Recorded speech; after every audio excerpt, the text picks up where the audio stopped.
Aujourd'hui je vais décéder, je vais plus avoir de main. Dire que je fais ça pour l'humanité, c'est vraiment penser à rien. Allons-y, joie. Oh, incroyable, faut le voir, hop. Non. De merde. C'est littéralement bon. C'est chiant. Oh. Bonjour, bonsoir à tous, c'est Adrien du Fun Grenier, j'espère que vous allez tous très bien. Bienvenue dans ce nouvel épisode. Aujourd'hui, je vais vous présenter une dinguerie, une giga dinguerie. Ça, alors ouais, de là où vous êtes, ça fait vachement canne, probablement parce que c'en est une. Mais, si je dévisse, et que j'enlève, flup, ce petit bout de machin de merdasse là, ça c'est un canon. Et ça, c'est une poignée et une queue de détente et un percuteur. Enfin bon, bah voilà, c'est une canne fusil, vous avez tous compris. Alors, les cannes fusil. Globalement, depuis que le concept même de la canne existe, on a essayé de coller des armes dedans. Au début, c'était surtout des armes blanches. C'est ce qui a donné les cannes épées, les cannes poignards, les cannes machin, les cannes bidules, enfin bon, bref. Mais au 19e, la canne... Je répète, la canne devient un instrument de mode. C'est un accessoire absolument incontournable pour tout gentleman ou gentilhomme qui se respecte. Et là, comme les armes à feu sont là depuis très très longtemps et que l'insécurité globalement c'est à peu près comme une surprise partie dans le 9-3, et ben on pense à mettre des armes à feu dans les cannes. Alors les cannes à système, des cannes qui s'ouvrent en quart de tour, des cannes qui s'ouvrent tout court, des cannes qui s'ouvrent en longitudinal, enfin bon bref, il y en a des chiers. Celle-ci, donc vous l'avez vu, est une canne qui s'ouvre sur filetage, qui a donc son petit bouchon avec un truc qui permet d'armer la toute petite queue de détente, enfin queue de détente, système de détente que vous voyez ici, grâce à ces deux petits crochets là, on accroche ça là-dedans, c'est super merdique, je vais vous montrer après, on tire, enfin bon bref, et là il y a un percuteur, quand on relâche, boum, ça fait exploser la carte. Alors vous allez me dire, ouais mais Adrien, bon ok, canne fusil, bon on a à peu près tous compris que, bon ok. La particularité de celle-ci, on va dire, et je m'en suis pas tout de suite rendu compte quand je l'ai achetée, mais putain, qu'est-ce que j'ai fait une bonne affaire, c'est qu'elle est en 44 putain de 40. 44-40 Winchester. C'est légèrement une canne fusil de bourrin, c'est-à-dire que là, le gentil bourgeois qui se baladait avec ça, alors non seulement, vu le poids de la canne qui est tout acier, à mon avis, l'Apache moyen qui s'en prenait un coup dans la courge était pas super frais derrière, mais le deuxième Apache moyen qui se prenait une putain de 44-40 sortie d'une canne fusil d'un vieux gland plein de fric qui se baladait par là dans les rues de Paris, voilà, il la sentait un peu passer, d'autant plus que la surprise était grande, vous voyez. C'est-à-dire que d'ordinaire, ce genre de canne, c'est... Alors, ça peut être des calibres de chasse, ça peut être du 14 mm, ce qui est déjà putain d'impressionnant, ça peut être du 12, ça peut être du 9 Flaubert, ça peut être du 6 Flaubert, ça peut être du 22 short, ça peut être peut-être du 22 LR, il me semble. Bref, il y en a eu dans plein de calibres, mais enfin pas du putain de 44-40 Winchester quand même, hein. Les tipeurs de ce mois-ci ont déjà vu quel effet ça fait, et je peux vous garantir, là je vais le sentir dans 2 minutes, ça vous déglingue la main, littéralement, parce que tout ce à quoi vous êtes accroché, c'est ça. J'ai tiré un coup la dernière fois, j'avais les doigts rouges, tendance communisme Mao. Voilà, donc très rouge. Donc, pour faire fonctionner cette petite chose, donc j'ai toutes mes cartouches qui sont ici, ce que je vais faire, en dehors de me trouver un casque et pas des bouchons d'oreille, parce qu'autant vous dire que ça pète un petit peu cette merde, je vais, grâce au bouchon, armer ce truc. Et vous allez vite vous rendre compte, là, à mon avis, ça va le faire. Rien que pour me faire mentir, ça va pas. Voilà. Ce truc est un peu mal branlé, il est un peu usé, etc. Ce qui fait que ça lâche de temps en temps. Autant vous dire que si je fais ça avec la canne chargée, là, je me prends la canne dans le pif et je peux plus parler pendant 2 semaines. Donc, je préarme. Putain, c'est super dur, ça. Voilà. Ouh. Donc, en fait, l'idée, c'est de tirer tout ce bordel. Là, ça se lock. Et en fait, pour tirer, eh ben... on pousse vers le haut, ça déloque et boum, ça, c'est vraiment très simple, hein, c'est juste un ressort avec un truc pour le retenir. Donc, je préarme le truc, je chambre, j'allais dire ma carabine, mais non, mon tube, mon canon. Et ce que je fais, c'est que je vise très précautionneusement en visant dans le bon sens, parce que je prends beaucoup moins de risques comme ça.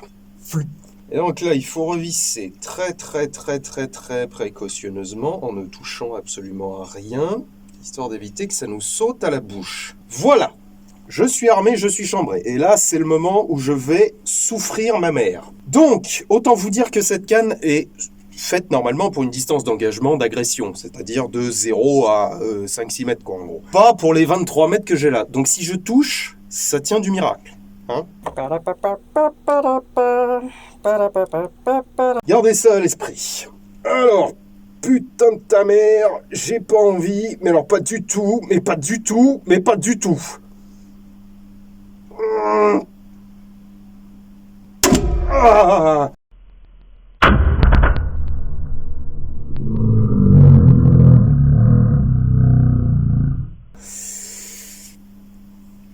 Ah, putain.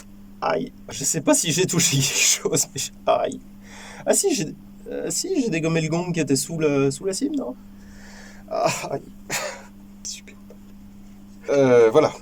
Donc on éjecte, on vire la douille. On en remet une. Alors pour ceux qui n'ont pas compris, c'est de la poudre noire, bien entendu. Là, j'irai pas jouer trop à tirer PSF avec ce truc. On essaie comme on peut.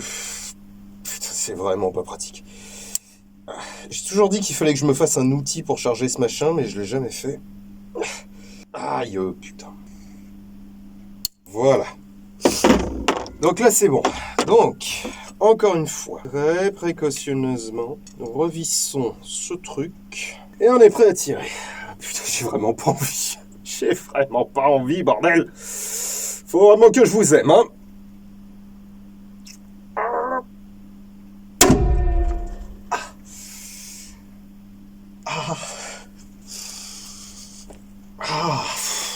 Bon alors effectivement, une 44-40, vous allez me dire, et John me redira la même chose, une 44-40 c'est rien. Alors certes, bon ouais, une 44-40 c'est rien, mais enfin le machin, le bordel là, il fait 100 grammes à tout péter, et tu le tiens, enfin vous voyez ce que je tiens, hein. C'est pas forcément ce qu'on a créé de plus ergonomique, vous voyez. Ah putain. Je remarque qu'il y a un trou au sommet, je sais pas à quoi il sert. Peut-être à mettre une petite ficelle pour tirer. Je sais pas. Allez, c'est parti. Oh, putain. Donc faut peut-être que je vise plus bas. Je vais me reculer un peu pour que vous voyez un peu le merdier.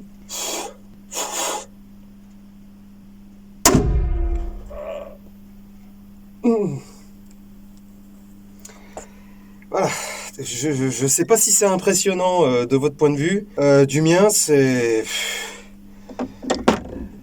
pas mal. Donc là, vous voyez, typiquement, on n'est pas sur un truc extrêmement impressionnant, violent pour tout le corps comme une 500 Smith & Wesson Magnum ou le lance-harpon que je vous ai déjà montré. On est quand même typiquement sur un truc très punitif là.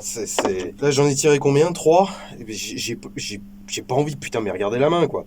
Bon, en dehors du fait que j'ai de la poudre en or un peu partout, mais ma main est violette. J'avais pas tiré avec ce truc depuis des années. Au début, je pensais que c'était une 11 mm 73, ce qui était plutôt logique, parce que 44-40, franchement, on s'attend pas à avoir une canne dans ce calibre. Mais en fait, bon, bah si. Bon, putain.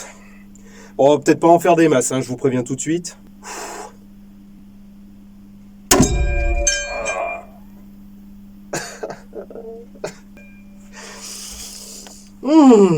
C'est vivifiant.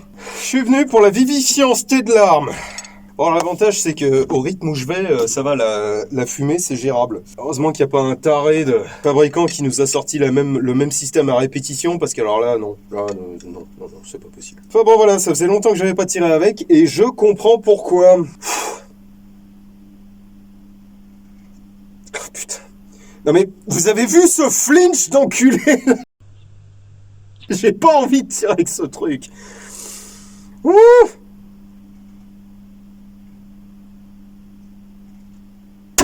Ah.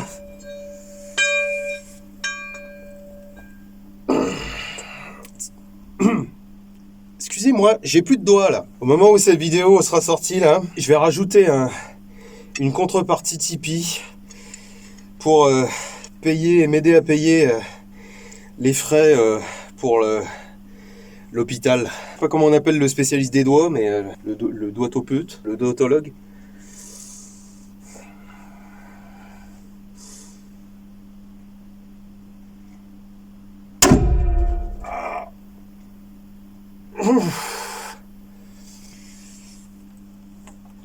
Ah, bon, en dehors du fait que j'ai l'auriculaire qui est en train de crier grasse, là, j'ai mal aux os.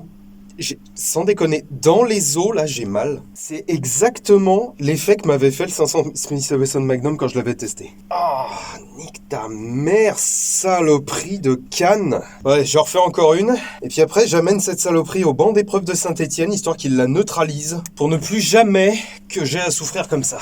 Non, je déconne, bien entendu, mais plus jamais je la ressors, celle-là, c'est mort. Et si j'essayais à une main? Putain, ça va me revenir dans la gueule, je vais regretter. Je vais tellement regretter.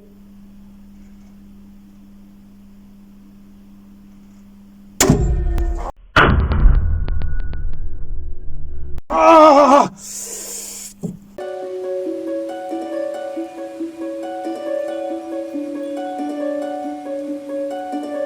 Ah la putain de ta mère, la truite! Ah! Ah!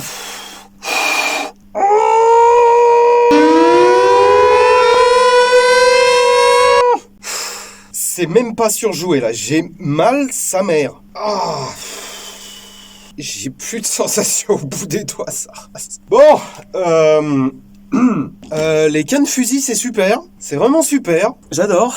C'est génialissime. N'en achetez pas. Surtout pas celle-là. Si par hasard l'un de vous trouve sa jumelle dans le même calibre, je sais qu'il en a existé en 45 long Colt. J'attends de voir, hein, sans déconner, mais si j'arrive à en trouver une en 45 long Colt, j'essaierai. Je vous promets que j'essaierai. Mais putain, c'est déjà bien la baise. Hein. Je vous dis à très bientôt. Amusez-vous bien. N'oubliez pas de bourrer les dons là, histoire que je sois pas mort pour rien. Et puis, à la prochaine. Ciao.